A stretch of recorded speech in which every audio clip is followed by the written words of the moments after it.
In 2008, Battlefield creator EA Dice left their comfort zone to produce a game not featuring military weaponry and online competitive multiplayer, but a girl performing parkour.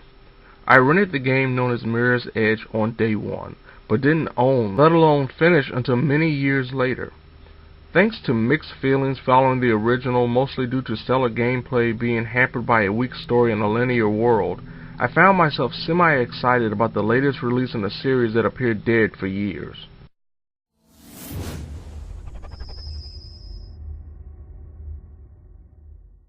Mirror's Edge looked to focus not on the single genre of platforming as seen in games like Super Mario Bros., Sonic the Hedgehog, Sly and Cooper, and more, but introduce an entire gaming audience to a new world of movement unlike anything seen before, becoming something of an inspiration for games like Dying Light many years later. Mirror's Edge Catalyst takes up where the original left off from a gameplay perspective, and slightly builds upon the foundation, opening up the game's world, retelling the story gamers witnessed years ago.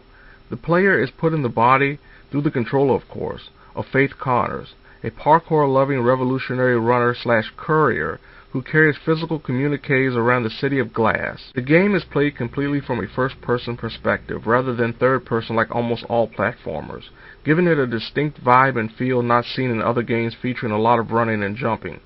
Similar to my experience with the first Mirror's Edge, my plans were to finish the story, and enjoy the extras offered like time trials and collectibles, be it the typical or those based around optional missions.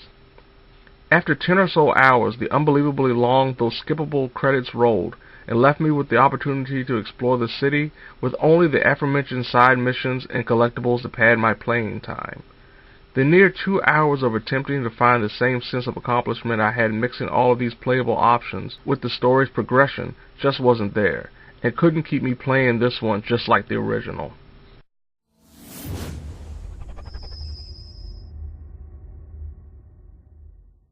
For many, Mirror's Edge was the game of the year for 2008. For others, it changed the way they perceived first-person perspective video games. And for people like me, it reminded me how great a concept can suffer from execution not well thought out. Sadly, its successor suffers from the same fate. As the name suggests, Catalyst is the retelling of Faith's origins, yet the game itself feels incredibly familiar for players who experienced the first game.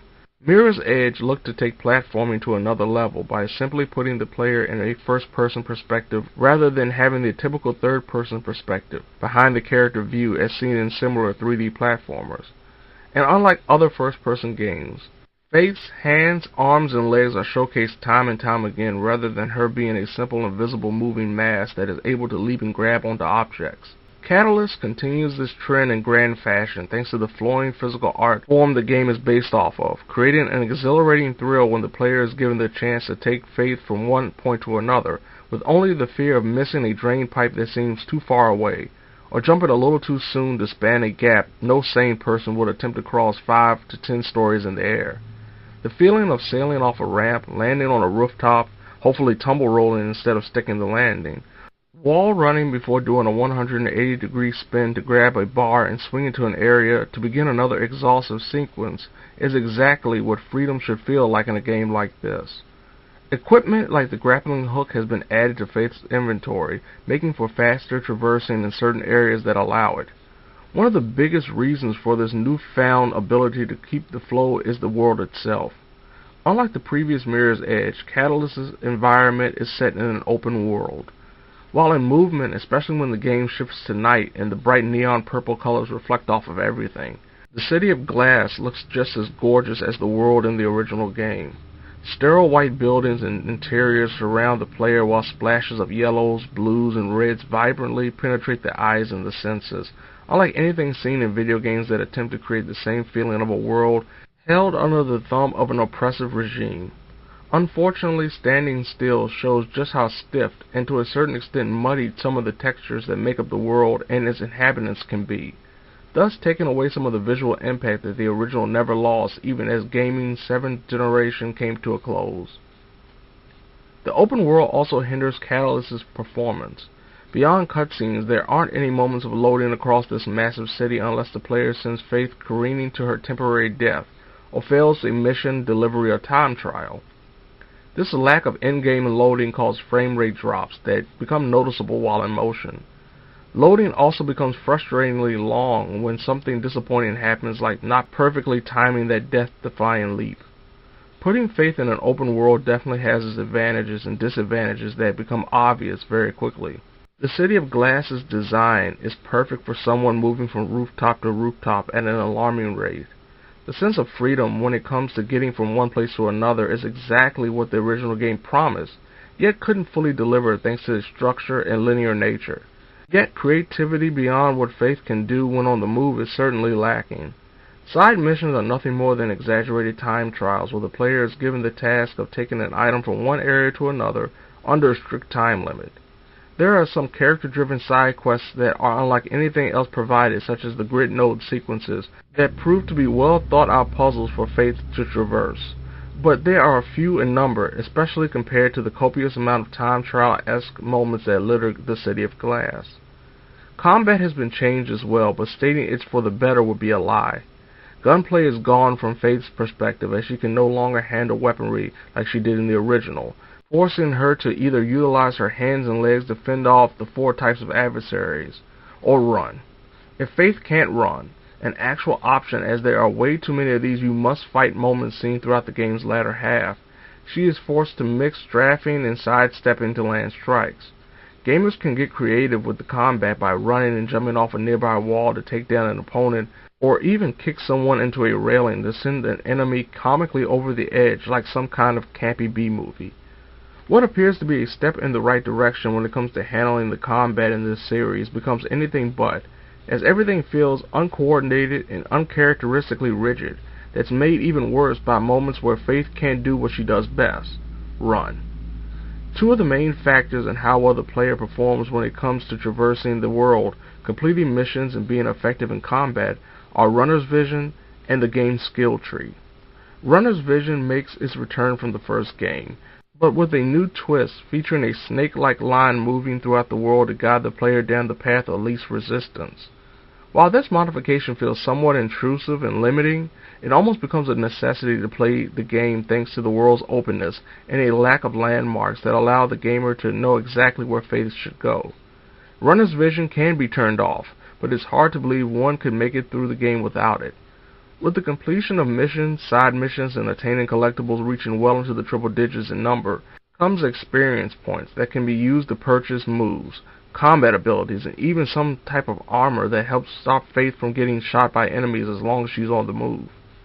While certain pieces of equipment are locked until the story progresses, movements that were automatically in Faith's repertoire in the original game, like the tumble roll, are locked until the player gets enough EXP. Without a knowledge of what some of these moves can do, will hurt the player's progression if he or she doesn't plan ahead, or more than likely doesn't know exactly how effective such things as turning in midair or disabling enemy communication devices can be. The skill tree wasn't a necessity in the first game, and it doesn't help being a part of Catalyst. Just like its predecessor, Mirror's Edge Catalyst does nothing to add to the long list of games, TV shows, and movies telling the tale of a totalitarian government featuring a group of people trying to overcome all odds, even through the simplest of means. In this case, delivering a bunch of stuff and infiltrating multiple avant-garde buildings. The worst part about the narrative isn't just the fact it features cliches after cliches, thanks to the multiple stereotypical characters hindered by trope usage to unbelievable levels, or that it has one of the most insulting endings this side of the Order 1886. But also how little it does to try to explain the relationships between characters in the lore constantly mentioned throughout. We never found out what Faith's parents did, what they fought for, what they died for, why Faith is in debt to another character, let alone the depths of her relationships with the majority of the main characters and even the NPCs that apparently remember Faith before her imprisonment of 2 years and still believe in her abilities, or even how one pivotal character survived what should have been a sure death. This lacking in storytelling does nothing but make an already weak story even weaker by feeling like it's running on autopilot 2/3 of the way through by doing every predictable moment possible in video game cliché history. While Catalyst improves upon the original game's promising facets, there are so many flaws that make the reboot a disappointment beyond the gameplay. .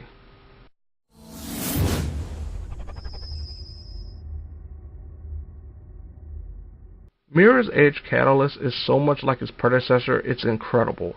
The ability to run in free form throughout an open world feels unlike almost anything else on the market.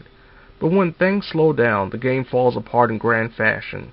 The story is uninspired and does nothing to flesh out the world and its characters any more than the original game did. The lack of things to do in Glass after trying out the various side missions make for a very repetitive experience after the story concludes. And things that should have been improvements like the combat are anything but. Mirror's Edge Catalyst is sadly not worth the near decade-long wait, let alone a full price tag. Millions of I am sure glad to be rid of that crap. That's one I owe you forever, Faith. So, what are you gonna do next? I'm gonna run.